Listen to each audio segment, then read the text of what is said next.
Hello friends, আবারও হাজির হয়েছি ছোট একটি টিপস নিয়ে। আজ যে টিপসটি শেয়ার করব তা হলো কিভাবে আপনি আপনার যে জিমেল আইডি রয়েছে তার পাসওয়ার্ড চেঞ্জ করতে পারেন। দেখুন, আপনার ইমেলে যদি একটি রিকভারি ইমেল আইডি থাকে, সেই ইমেল আইডি যদি আপনি ভুলে গিয়ে থাকেন, তাহলে আপনি যতবারই পাসওয়ার্ড পরিবর্তন করতে যাবেন ততবারই কিন্তু আপনার সেই রিকভারি ইমেলে আপনার একটি কোড পাঠানো হবে। সেখান থেকে কোড দিয়ে তারপর পাসওয়ার্ড চেঞ্জ করতে হবে।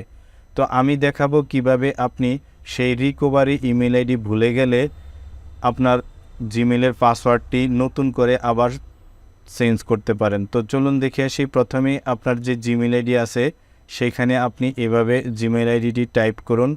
জিমেল আইডি টাইপ করার পর দেখুন, এখন আপনি আপনার যে পাসওয়ার্ড যেটা মনে করতে পারেন সেটা দিলেই দেখুন এভাবে লেখা আসবে। হয়তো আপনার পাসওয়ার্ডটি কিছুদিন আগে পরিবর্তন করা হয়েছে অথবা একেবারে পাসওয়ার্ড কিন্তু আপনার মনে নেই।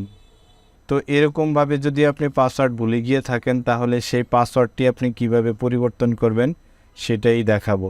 যেহেতু আমার পাসওয়ার্ডটি মনে নেই, তাই এখানে আমি দেখুন ফরগট পাসওয়ার্ডে ক্লিক করলাম। ফরগট পাসওয়ার্ডে ক্লিক করার পর দেখুন, এখন আমি যে রিকভারি ইমেলটি আমার এই ইমেলের সাথে অ্যাড করা, সেই ইমেলে একটি কোড পাঠাইলেই তারপরে আমি এই পাসওয়ার্ডটি চেঞ্জ করতে পারবো। তো যেহেতু আমার এই রিকভারি ইমেলটিও মনে নেই বা এটার পাসওয়ার্ডও আমি জানি না যে এটা কী ইমেল, তো এইখানে আপনি ট্রাই অ্যানাদার ওয়ে এইখানে ক্লিক করুন। ট্রাই অ্যানাদার ওয়ে এইখানে ক্লিক করার পর দেখুন, এখন আপনার যে ফোন নাম্বারটি রয়েছে সেই ফোন নাম্বারটি এখানে চাইবে। ফোন নাম্বারটির শেষের যে দুইটি ডিজিট আছে এটা সেখানে শো করবে। আপনার শেষে 2 ডিজিট যুক্ত যে মোবাইল নাম্বারটি রয়েছে সেই মোবাইল নাম্বারটি এখানে দিয়ে তারপর সেন্ডে ক্লিক করুন। সেন্ডে ক্লিক করার পর দেখুন আপনার জিমেল থেকে একটি 6 ডিজিটের কোড পাঠানো হবে। সেই কোডটি এখানে দিয়ে নেক্সটে ক্লিক করুন। নেক্সটে ক্লিক করার সাথে সাথে দেখুন এখন আপনার পাসওয়ার্ড আপডেট করতে বলবে। এখানে আপনি যদি আপনার ইমেল আইডিতে সরাসরি লগ ইন করতে চান তাহলে কন্টিনিউতে ক্লিক করুন। আর যদি পাসওয়ার্ড যেহেতু ভুলে গিয়েছেন সেই জন্য এখানে আপডেট পাসওয়ার্ডে ক্লিক করে পাসওয়ার্ডটি চেঞ্জ করে দিতে পারেন।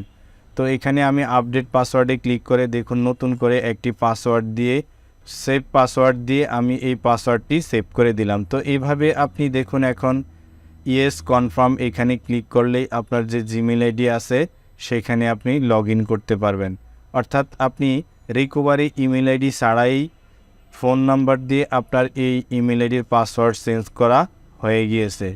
তো ফ্রেন্ডস, এভাবে আপনি আপনার যে রিকভারি ইমেল আইডি ভুলে গেলে মোবাইল নাম্বার দিয়ে পাসওয়ার্ড চেঞ্জ করতে পারেন। তো আজ এই পর্যন্তই। আল্লাহ হাফেজ। তো ফ্রেন্ডস, এই ভিডিওটি যদি আপনার ভালো লেগে থাকে তাহলে একটি লাইক দিবেন এবং কমেন্ট করে আপনার মতামত জানাবেন। আর যদি বিন্দু পরিমাণ উপকার এসে থাকে তাহলে আমার চ্যানেলটি অবশ্যই সাবস্ক্রাইব করবেন।